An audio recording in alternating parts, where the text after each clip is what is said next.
Welcome back to the Friday edition, Story Time at the Real Estate 401k Show, and your host, Mike Weinstein, alongside Justin Frederick and Ryan Gerdes down at the end. Each and every Friday, we do two things. We share personal stories of how we've helped our podcast listeners and our clients achieve extraordinary level of success in real estate. And then we talk about some of our favorites. And we're going to share what our favorite place is in Phoenix to take our spouses for their birthdays. But with that, let's just jump into stories. And if you want to be part of our storyline and you want to have a conversation with our team and take advantage of our knowledge and our skills and really how to posture contracts and offers, go ahead and text the word story to 623-AZ-RECON. That's story to 623-AZ-RECON. Ryan, I want to start with you. All right. Wow. So, okay. I'm juggling between a couple of different stories, but we had a really big breakthrough. If you haven't been keeping your eyes on the market, then there's been a surplus of defaults and whatnot that have been going on.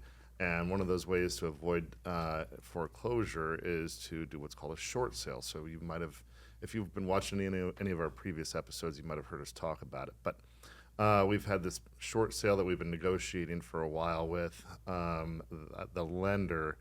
I think a bunch of monkeys run the show over there. I mean, I don't know how the hell they're getting any business done. It's the Frederick team? Yeah, right. No. So every single time I call over there, nobody knows what's going on. Who's on first. The left hand doesn't know what the right is doing.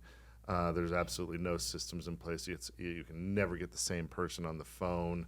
And so I've been going in circles with this company for a few months now. And then they did about a month ago initiate a foreclosure on the owners. So they have a 90-day redemption period on it.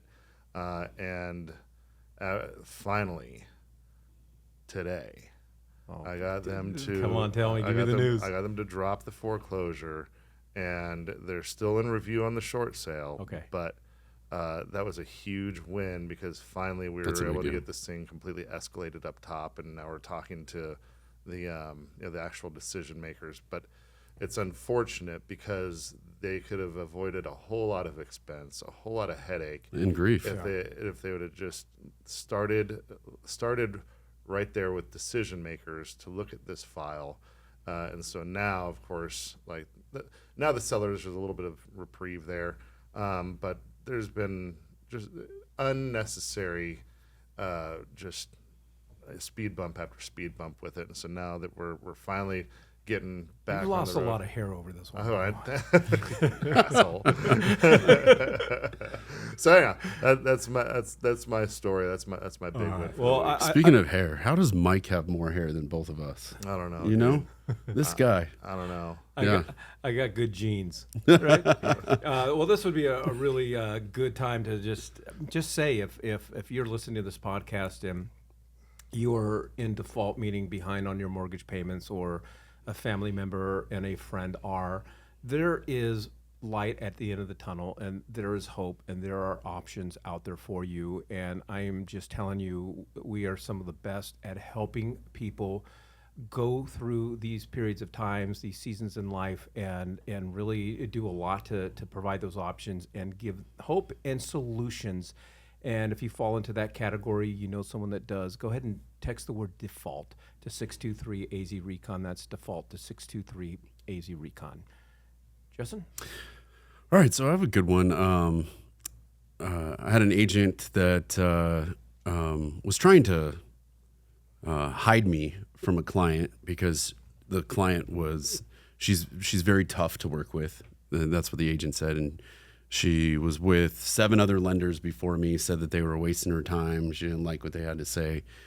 Older woman, and she just got a lot going on. She lost her son about a year ago to colon cancer. Her other son is going through treatment right now for melanoma, and he's also disabled. And she's in her 70s, and so she's taking care of her kids, and she's watched her son pass away. But she's like, I need to bring her to you because I'm running out of options. And I'm like, that's fine. I feel like I specialize in this stuff. This is your. This is what you live for. Right, I totally live for this. And was just charmed the hell out of her. And we just had a great conversation. She's not mean at all. She just has expectations that need to be met. And she requires expectations to be set every time you have a phone call. When are you going to call me back? What's the next step? What do I do from here? How do I make sure that I'm getting the best product? And we're under contract, and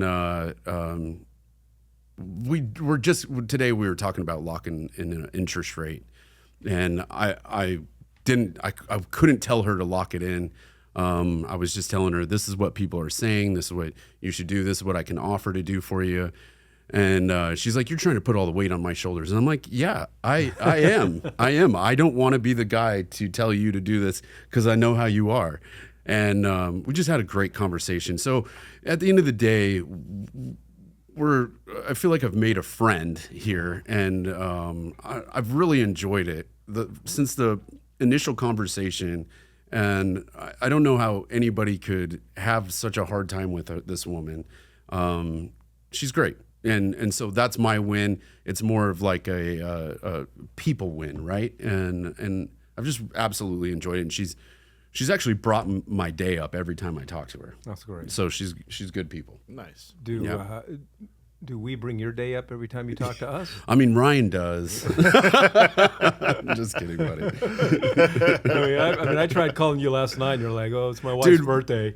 Yeah, my wife's 40th, so apparently I don't bring up your day. No, Mike's calling me. I'm holding the cake as we're setting it down and singing "Happy Birthday," and my phone's ringing. And I'm like, she's like, "Who the hell is that?" And I'm like, "It's Mike." She's like, all right. That's not what she's like. No, she was totally like, fine. Son of a bitch. All right, so mine's a really like a little bit lengthier story because there's just some fun stuff that just went down. So we've got this couple that we've been working with, showing homes off and on for about a year now. Only because they're not in a rush. They know what they're looking for. And so every single once in a while, they'll send an email, and I don't know why they won't text me. Right? Just text me, send an email, hey, we want to go look at this property. So we've done this for about a year, maybe looked at 5 properties, not a lot. So they come across one that they want to go see on Sunday. So I put in the showing request on Saturday.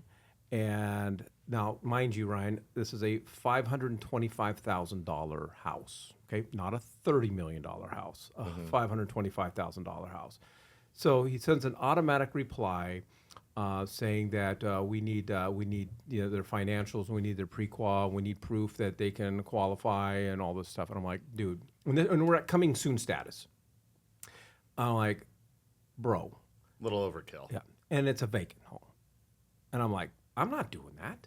I'm not sending over I don't ever send over a pre-qual unless, it's people's information. Now, granted, if we were going to look at a $30 million house, I get that. So anyways, I ignore him and tell him it ain't going to happen. So he finally approves the showing, and he calls me Sunday morning prior to, and he's just grilling me about my buyers.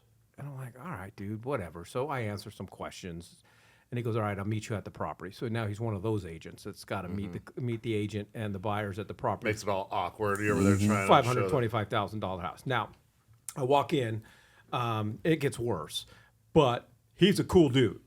And like I would go have beers with this guy, and Justin's like, "Dude, you should bring him on the team." I'm like, "No, wait till I tell you what he's done to his seller." So we walk in. Tenant had just moved out. They're cleaning it. Walls are beat up. It needs paint. It needs flooring. Bones are good.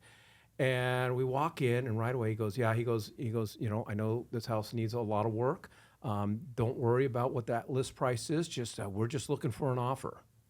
Now, opening weekend, I tell the buyers, there's not a lot of room to mess around. But now I'm like, oh, there's a lot of room to mess around, right? So then we have to do some due diligence, get the well agreement, and find out where the septic tank and the leach field is. And so yesterday our client's ready to go, okay, let's make an offer. So I send it to him, and I text the agent, and I said, okay, I just sent my buyers the contract to sign, and as soon as they sign it, you will have it. And he texts right back 2 minutes later, I don't have it. I go, I just sent it to the buyers to sign. And He's as loving soon as it. they sign it, you will get it. He goes, oh, yeah, suspense is killing me. How low? I haven't even talked to price. I haven't even talked to him about it. He goes, how low are you? How low did you come in? So we're at 520. So list price is 525. I mean, I guess he's just being real. You know what I mean? I mean, Like I said, I'd have beers with him. And so I said, well, I said, we're coming in at 475, no concessions, and so forth. And he replies back, goes, ouch. I go, the offer's based on the conversation that we all had with you. Because after this display at the showing, Tyler, one of the buyers, the husband, he comes up to me and goes, is that normal? I go, no, it's not normal. This guy just came to the If his showing sellers to knew. sabotage his own deal. So he gets the offer. just set it on fire. Yeah. So he gets the offer, and he goes, my sellers just kind of to protect the neighborhood. They don't really want to come down that low, but how about we do 500, but we'll kick in 10% or $10,000 in seller concessions. They're just offering seller concessions. We don't even have a formal counter or anything like that. So I called Justin. I'm like, yeah, what do you think? Like, how low can we get with the $10,000 in seller concessions? He's like, at $500,000, the mortgage payments are going to be lower than what it would have been at $475,000. Yeah. And then he tells me, then the agent goes, yeah, and he goes, or you can just buy it as is for $475,000. Now I know $475,000 is that's their bottom their number. So I called Tyler and I said, listen, $500,000. 25 in concessions. Yeah, and we got $10,000 in concessions. Justin's going to get you into a 15-year mortgage at a 4.75% interest rate For now. and then wait till we do the inspection.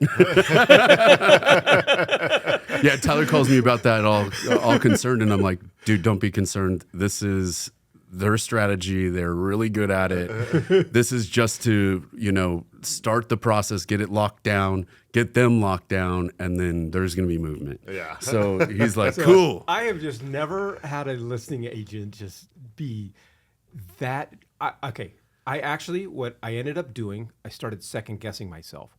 I had to go back in just to make sure he wasn't the owner agent. Yeah. Like, it was that bad. I'm like, maybe I missed something where he's the actual owner of the house. That would be worse, though, if you really think about it. I mean, I'm over here like it's almost scary. It is because, scary. Like, It's scary. There's probably some misrepresentation there, and I don't know. Well, hopefully not. Here's the thing, too, is this is an acre property in Cave Creek. No, like New River. New River. Close, Okay. but, yeah. I thought the address was Cave Creek. All right. Well, I mean, still New River. Great. Yeah. I mean, acre. I'm happy for him. Good job. Yeah. So hopefully in a couple of weeks we'll continue the story of where what we're happened. At. But I'm like, yeah. When Tyler's like, is this normal? I'm like, no, I've never. Yeah. Next we have the saga of New River. Alrighty. Well, it's what we do, and we're really freaking good at it, and that's negotiating and posturing deals. And finding those opportunities out there, and we'd love for you to be part of our story. We invite you to be part of our story. All you got to do is text the word story to 623-AZ-RECON. All right, it's Friday. Favorite place to take your spouse on their birthday. All right, am I going first? Well, I don't. Okay. Oh, yeah, All right. Well, knock so it out of the park. I can tell you where I've taken my spouse past 9 years for her birthday. Then that might be the favorite place. Okay, yeah, Alaska. There you go. School gets out late In May. Arizona, bro. Come on now. All right, so we love familiarity. Okay, so doing like some posh, fancy new restaurant was not really her style. So we go to our favorite sushi spot, which you've heard about, but also she loves getting a massage. I don't like getting massages. I do. You can give me one right now. Oh, I'm sure. Jesus, Mike. I don't like manicures, pedicures. She loves them. And she has this massage parlor. And when she was telling me about it, I was like, Yeah, I know. I've heard about these places on on movies. Yeah, it's and on the whatnot. news. Yeah, exactly. And she's like, "Oh no, it's this Thai massage parlor." Yeah, sure it is. And I was like, I didn't know that was really a thing for women. I like those too. Yeah. And so she's like, the first time she goes, she comes Sorry, home. Mindy. You gotta hear about this. I go over there and I'm laying down and this 75-pound girl comes in and she's like, there's no way that this 75-pound girl is going to be able to do anything. She's like, I need deep tissue massage. Like I want someone to get in there. And so after kind of like whatever the initial rub down or whatever, she goes over there. She goes, I walk on you. And she's like, okay. And they got these bars up there and she walks on her back, and I guess it just like is just heavenly. So that's what's going to happen next time that she's not in Alaska for her birthday. Cool. All right, Justin. Sabrina's, I mean, we like familiarity as well. Sabrina's into massages as well. So typically I buy her massage for her birthday. This year we went to Sedona, but she really likes the pork chops over at Steak 44. I've never had the pork chops there. They are absolutely incredible. Absolutely incredible. And it's a plate you can share. I mean, 2 full-size pork chops, but they are... Who wants to share at Steak 44? Right. No. And yeah, that's she was just talking about it actually. My wife's birthday was a week ago. And yeah. And her 40th, and you celebrated at home. No, we went to Sedona. Oh, okay. The weekend before. So yeah, it's Steak 44 though would be the place that she would want to go to. So that's where we would go. Either one of them.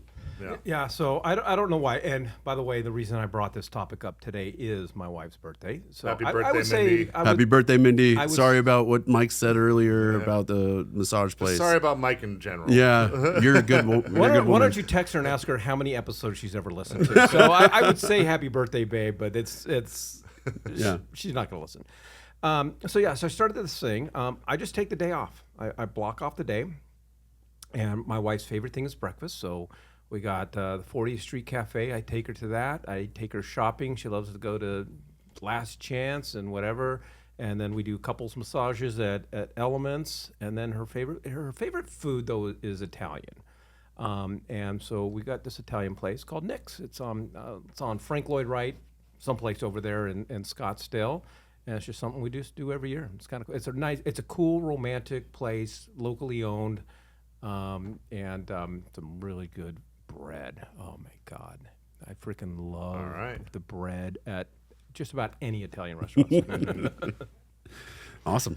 All righty, well, and anyways, we'd love for you to be part of our story, and we'd love to help you on your journey to building wealth in real estate. All you got to do is text the word story to 623 AZ Recon. That's story to 623 AZ Recon.